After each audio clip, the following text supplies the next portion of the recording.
So I think it is going to take some time for scaffolding. Okay, so let us, yeah. So as I said earlier, you can see this one, right? Employees controller is created. Okay, so under employees controller, we can see different methods. So this one index and then details. These are the different create. Okay, and also I can see this one create, edit, and then these action methods got created, edit, and the respective. Here also you can see this folder, right? This is newly generated employees, and if I expand this, I can see different razor pages like create, delete, details, edit, and then index. Okay, so if I run this application, I think the classes got generated. I mean, whatever the controller class that we created, that is generated, and then CSHTML views are generated. But when I run the application,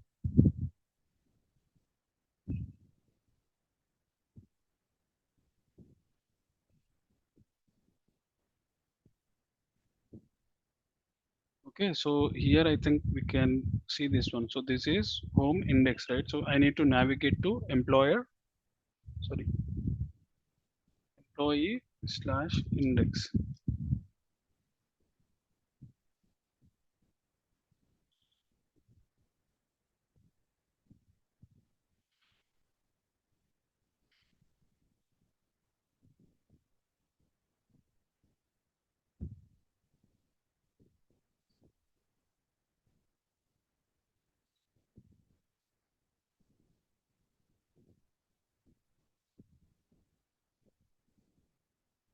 Yeah, I think we need to give the path as employees because it got created as employees, right? So we need to give this one.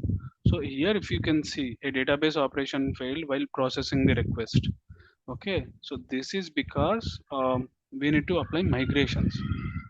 So I'll show you how to do that migration. So let me go back to the Visual Studio and let me stop the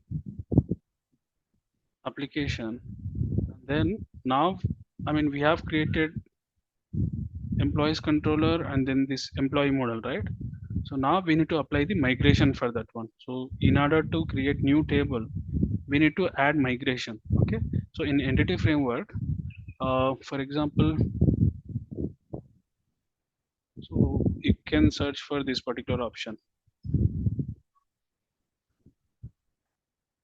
Search.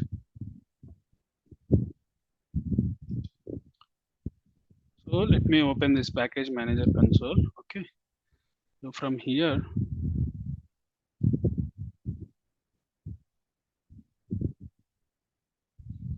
okay, so from here I think we can add some I mean we can give some commands for adding migration. So let me give the command as add migration. So we need to give it as add hyphen migration, and then migration name we need to give. So I'll call it as some initial migration or something like that. Initial DB setup or something like that we can give, and then we can click enter. So once we, you can see this one, right? So add migration and then initial DB setup. So under migration folder, so yeah, I think you can see this one, right? Migration builder dot create table, and then the table name is this one. So this is going to create, I mean, once we add the migration, okay, and then after that we need to give update database.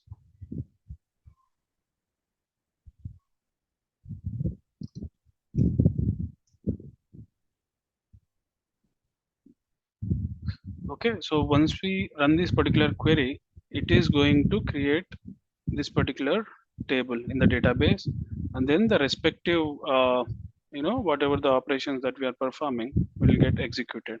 So now let me run. I think it is done, right? It is updated in the database. Now let me run the application and then see whether we are able to see that application, whether we are able to navigate to that employee screen or not. So let me run the application, and then employees slash index. Right, let me click enter. Yeah, so we can see this one, right? Index, and then here, if you want to create new employee, you can click on this one. So far we don't have any records, right? So that's why the grid is empty. So let me create a new record. Let me give the name as Ram, and then email ID is some email ID, and then mobile number. We can give some mobile number here, some random mobile number, and then let me click on create. Okay, so the record got created, and then if I want to see the details of this particular uh, record, I think we can click on details button, and then it will display the details of that particular employee. So you can see this one: name, email ID, and then phone number. And here I think we have edit option. So if I want to edit it, I can click on edit, and then I can edit my name and then mobile number to something else like 299, and then I can click on save. So the details got updated, and then it navigated to this particular index page. So and then if I want to add another record, I can add it. So we can give some name as John, email ID John @gmail.com.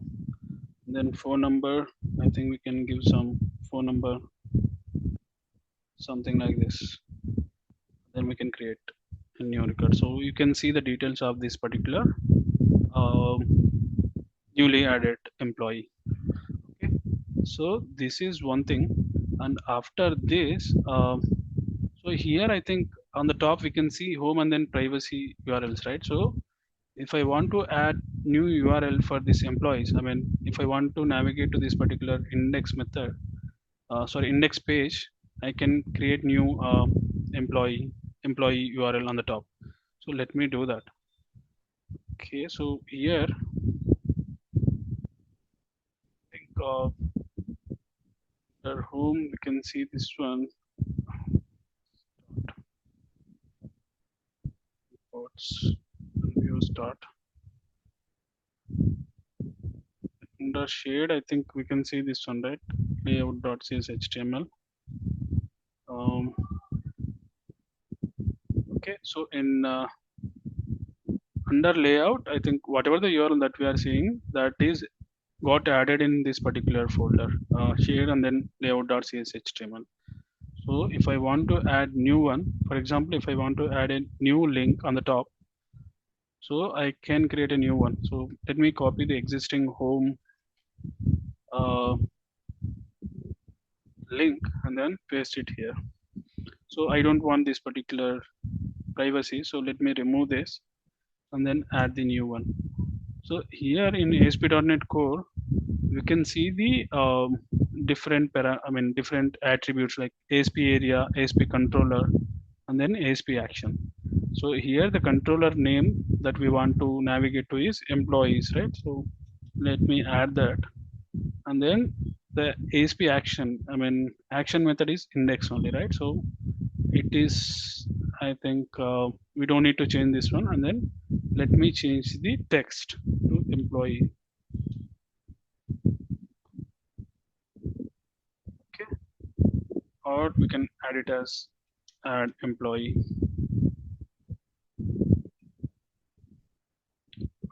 Let me save this and then run the application. Let me run it.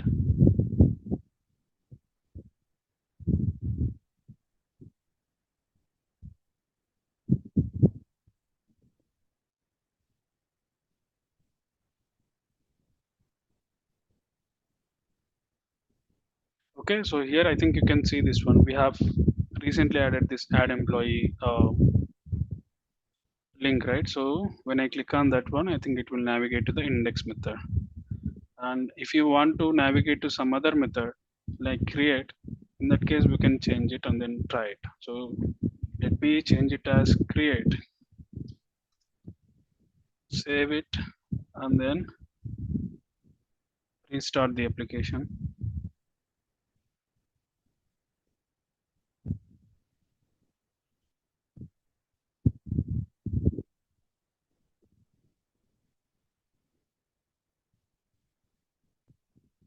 Okay, so if I click on this add employee, you can see this one, right? So here it is navigated to this one, create page, and then here I can add the details. So for now, I think we can change it back to index action method. Okay, so let me stop the application and then do Control Z and then save it. Okay. Yeah, so this is how I think we can perform CRUD operations in ASP.NET Core using Entity Framework. Yeah, thank you everyone. Thanks for having this session.